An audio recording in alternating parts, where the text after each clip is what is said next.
आइए बच्चों, एम के कोचिंग क्लासेस में आपका स्वागत है। आज हम लोग 5.4 में कौन सा क्वेश्चन पढ़ाएंगे। देखो सागर दिख रहा है कि नहीं? क्वेश्चन नंबर 6 दिख रहा है? अच्छे से दिखना चाहिए। देखे तो ये क्वेश्चन नंबर 6 दिख रहा है आपको? क्वेश्चन नंबर 5.4 में हम लोग सॉल्व करेंगे। आइए देखते हैं ध्यान से कैसे सॉल्व करें। क्वेश्चन मैं लिख रहा हूँ। देखो क्वेश्चन नंबर 6, देखो क्वेश्चन दिख रहा है।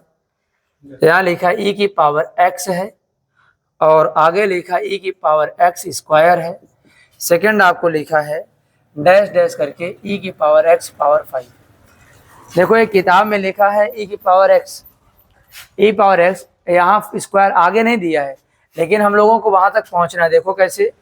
अब इसको मैं लिख देता हूँ x के सापेक्ष अवकलन करने पर। लेकिन पहले लिख तो लूँ उसको।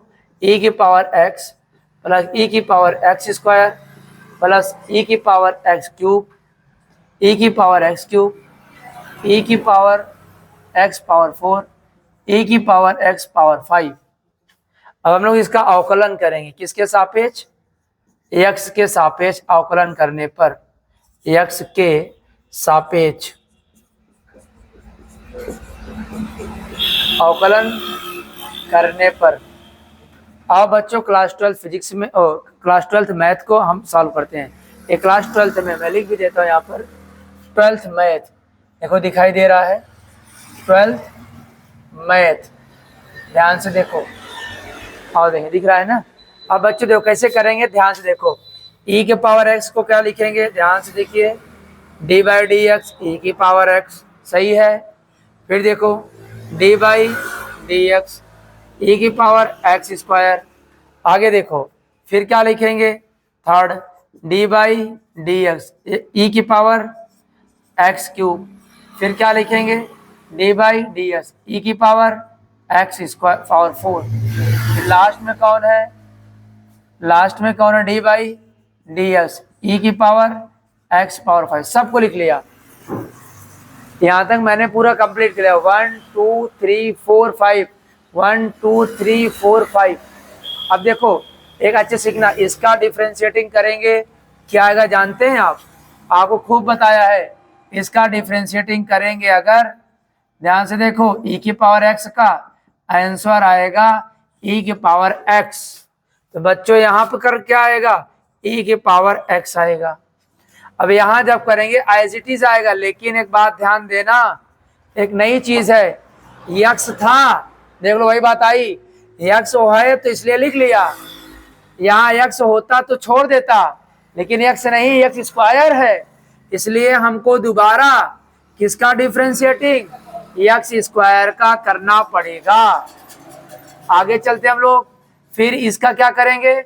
e की पावर x क्यूब है, फिर वही बात, x होता तो छोड़ देता, लेकिन यहाँ पर x पावर क्यूब है, इसलिए हमको दोबारा d by D x cube का डिफरेंशिएटिंग करना पड़ेगा। और बच्चों यहाँ देखें, फिर से पावर 4 है, इसका वही आएगा e की पावर x पावर 4। बच्चों अगर x होता तो छोड़ देता, लेकिन x नहीं है, पावर 4 है, तो हमें नेक्स्ट बार भी डिफरेंशिएटिंग करना पड़ेगा।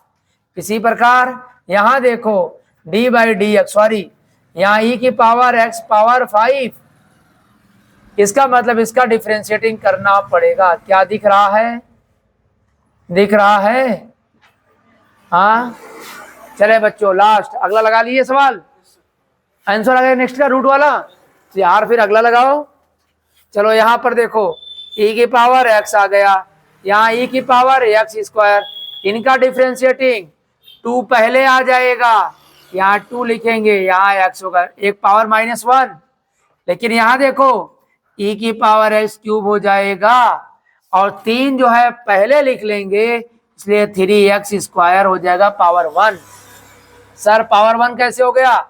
यहाँ देखो, देखो दिख रहा है जी, यहाँ पर दिख रहा है, यहाँ लिख रहा है फार्मूला। और अगर आज के बाद से x पावर n का डिफरेंशिएटिंग करेंगे पावर में, बच्चों जो पावर होता है वो पहले चला आता है और ऊपर n -1 हो जाता है। वही काम यहाँ चल रहा है। यहाँ नहीं समझ में आया?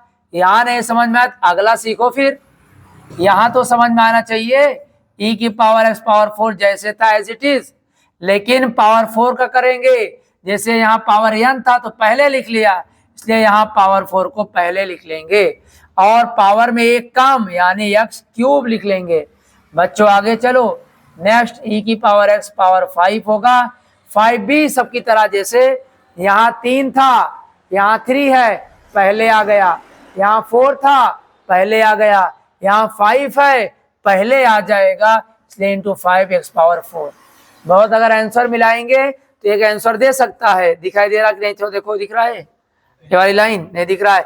एक काम करो, लाइन नहीं दिख रहा है, बहुत करेगा तुम्हारे किताब में 2 को या x को पहले लिख लेगा, 3 या स्क्वायर को पहले लिख लेगा, बाकी आंसर यही आपका हो गया। नोट कर लो। अगला क्वेश्चन अगले वीडियो में देख पाएंगे। हाँ भाई साफ दिख रहा है?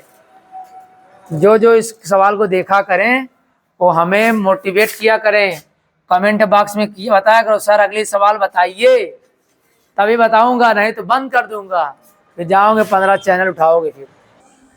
चलो बच्चों, अगली सवाल आपके सामने क्वेश्चन नंबर 7 दिखाई दे रहा है। क्वेश्चन नंबर 7 में लिखा है अंडर रूट ई की power under root x greater than 0। बच्चों आप बोर्ड में देखें, क्वेश्चन आपके सामने लिखा है x ग्रेटर देन 0, यानी 0 से बड़ा x की वैल्यू होगी। और बच्चों देखें तो ध्यान से देखते हैं, इसको अगले वीडियो में बना देते हैं, ठीक है।